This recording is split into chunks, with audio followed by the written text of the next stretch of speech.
racism never existed on the earth until the 1400s. Never had it. There was no such thing as racism. You had people, for instance, who had practiced various forms of discrimination. We even had slavery. But to be enslaved prior to the 1400s, for only three reasons. Either you were a victim of a religious persecution, or you had some indebtedness and was enslaved, or you were a prisoner of war.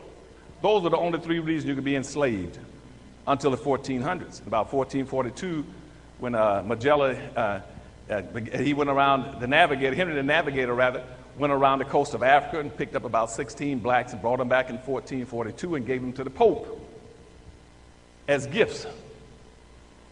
And those slaves worked around the Vatican in Italy from 1442 and about 1488. And it became a good thing to have all these blacks working free around the Vatican and in the Pope space. No labor to be paid for. Other people wanted those advantages. So Pope Pius put out a public edict. Pope Innocent put out a public edict saying, look, if you want some slaves, go get some, but get black folk. He put out a public edict saying, if you're going to enslave anybody, enslave black people. And once that hit, all of a sudden everybody got interested in getting slaves. And that started the whole movement in 1488 and 1489. Now, something happened very important in 1495. Y'all know what happened in 1495? Allegedly, for this guy who was over here looking for drugs and some other thing. What was his name? Columbus. Y'all remember that guy? Now, he came over here and he supposedly discovered America about 7 years after the Pope had put out his edict using blacks as slaves. Now, all of a sudden, he goes back to Europe. A race started. All these countries got into a race to develop the Western world that Columbus said he had discovered. And what was the race about? They wanted to colonize and get resources, wealth, gold, silver, and cash crops from the West, because they never knew that the Americas existed. People in Europe never knew that there was a North America, Central America, and a South America. They got into a contest to explore it and to find it and profit from it. And because at that time, prior to that, thank you, sir. Prior to that, the only, can you all hear me as well without this? Which one do you need? You need this one? Okay. So prior to that time, they had Europe all through the 1400s. They call that, was going through what's called the Dark Ages. Europe was crime-ridden, impoverished, diseased, and they said, we can resuscitate Europe. We can strengthen this continent, and we can find a way to develop the Western world, the Americas, Latin America, Central America, North America. If we can develop that country, we can bring ourselves out of a ditch as an European continent. And so they all said, well, how are we going to do it? They said, we need a labor class.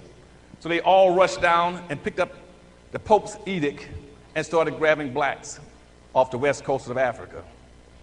It was picking those blacks up for an average about $25 a piece. And they started setting up, so they want a 1,500% return of their money. They started selling them for $400-some a piece. And so they started shipping blacks all into this country in Latin America and Central America to put them to work as a labor class. Now, the countries that started at race, it started with Arabs. Arabs were the first ones that started enslaving black folk. I don't know if you all know that or not. Arabs were the first ones that started enslaving black folk, and Arabs have been enslaving black folk now for 1,300 years. Arabs first started enslaving blacks in 765 AD when they marched into Africa in what they called in search of the 3 G's, God, glory, and gold. And they pursued Africa until the 12th century when they overtook Timbuktu and Timbuktu fell, then they started dominating Africa. But the Arabs were the first ones. Portuguese were the second ones. Hispanics were the third ones. Then the Germans and the Danes. then the French, then the English, the Norwegians on down the line. Then lastly was the American Indians. Everybody's enslaved black folk. And that's what a race was. A contest started to develop the Western world. The rule was he who gets there first with the most slaves and make the most money will be the most powerful nation on earth. And the race began. Everybody was in the race to use. Everybody's enslaved black folk. And that's what a race was. A contest started to develop the Western world. The rule was he who gets there first with the most slaves and make the most money will be the most powerful nation on earth. And the race began. Everybody was in the race to use black folk except black folk. And began shipping blacks into America. And they shipped black folk in. They justified it initially by saying that it was an economic issue. Everybody knew it was an economic issue. It stayed an economic issue all the way from the 1500s up to the 1700s. In the 1700s, when the evangelical movement moved to this country, they switched enslaving black folk to make it a religious issue. Why? Because King James then wrote, when England took over the slave trade as the biggest one and started leading the slave trades and started winning the race, King James rewrote the Bible, called the King James Version. And even had, what's his name now? What's the writer? Huh? Shakespeare and the rest of them writing. All of them rewrote the Bible.